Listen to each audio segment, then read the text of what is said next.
In the name of God, the compassionate, the merciful. Now I want to talk about what we mean by universal grammar. Chomsky talks about universal grammar. Well, when we look at the Chomsky's ideas, as we actually talked about last week, we said that Chomsky first worked with only English. He wanted to understand the nature of the English structure using a mathematical, in fact, orientation of his job. So he developed a kind of structure for English sentences.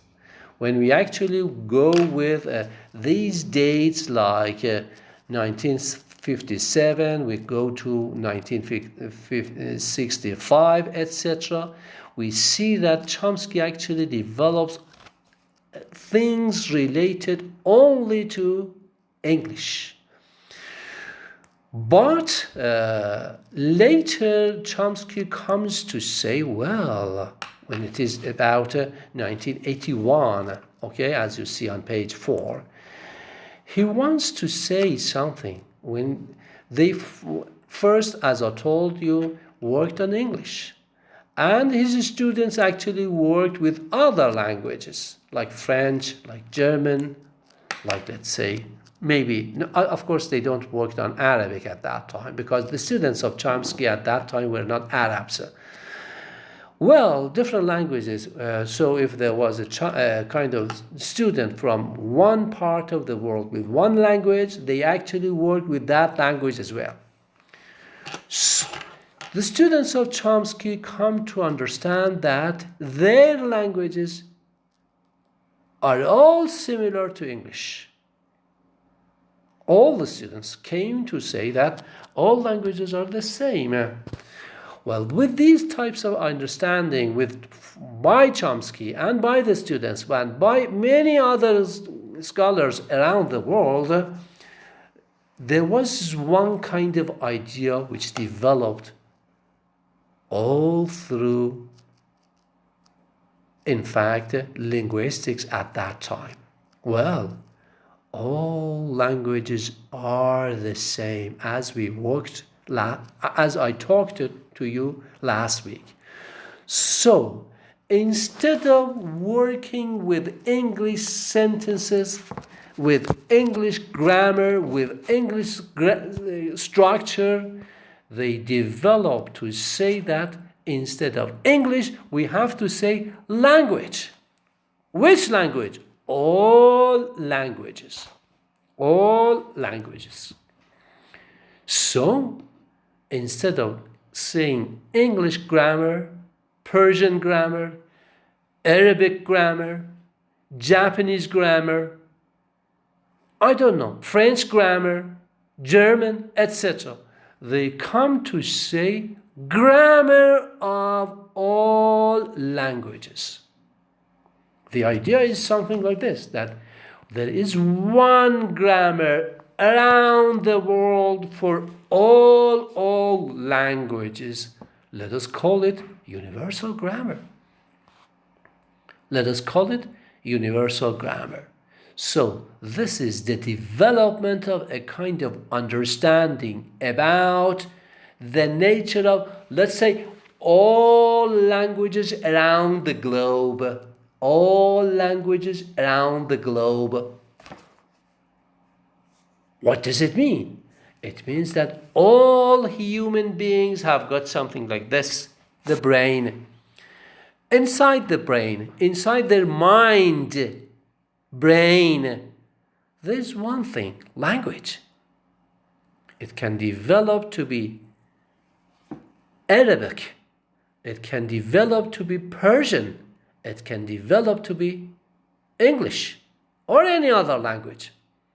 So, if a boy or girl is born, a baby is born, suppose there is a baby who is born in Iraq. About 2, 3, 5 years of age, he or she, if she is a girl, develops Iraqi Arabic. If she is in Kuwait, she develops Kuwaiti, or he develops Kuwaiti Arabic. If she is, or if he is, in the Khalij, the language she or he has is Khaliji Arabic. Now, if he or she is in the United States, she or he develops American English. And if she is, or if he is in England, he develops British English, no difference. So what does it mean? Well, children are born with the ability to talk. But which language? The language depends on the environment where the boy or the girl grows up. Okay? So we say that all humans have got language. Which language? No language. Which language? All languages. So they have got something like this in their minds, which enables all human children to develop a language.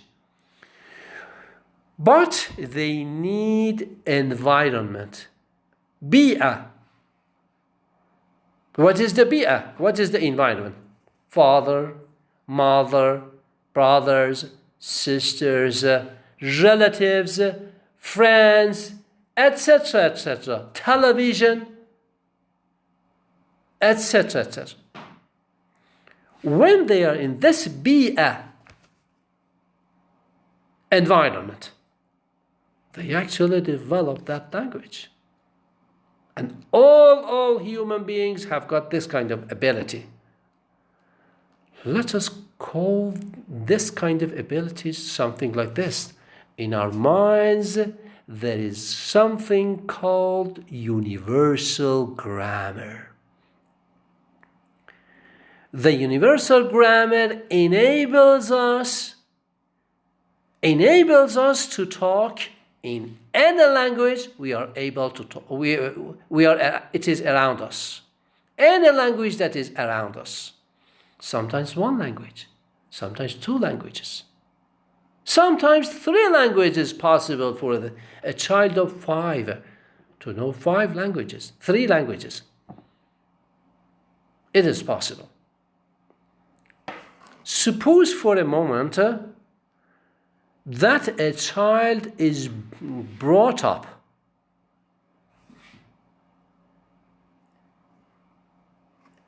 in a city where both Kurds and Arabs are there. I suppose Erbil or Kirkuk, I don't know. Erbil, I suppose. Just come to me and say which, in fact, cities have got 2 languages. 2 languages. So the child born in those areas of Iraq developed 2 languages at the same time. But people in Tehran, in Qom, in Isfahan, in Shiraz, in Baghdad. Well, of course, Baghdad is different. In Najaf, in Basra, in Karbala, develop only 1 language. But when it comes to Baghdad, sometimes they develop 2 languages in Baghdad. Sometimes in Tehran it is the same. But suppose the child is born in Tabriz, Iran. The child is born in the cities in Iraq with 2 languages. Urmiya in Iran, Oromiya. Okay, with 2 languages, or 3 languages in Oromiya. Zanjan, Iran, 2 languages.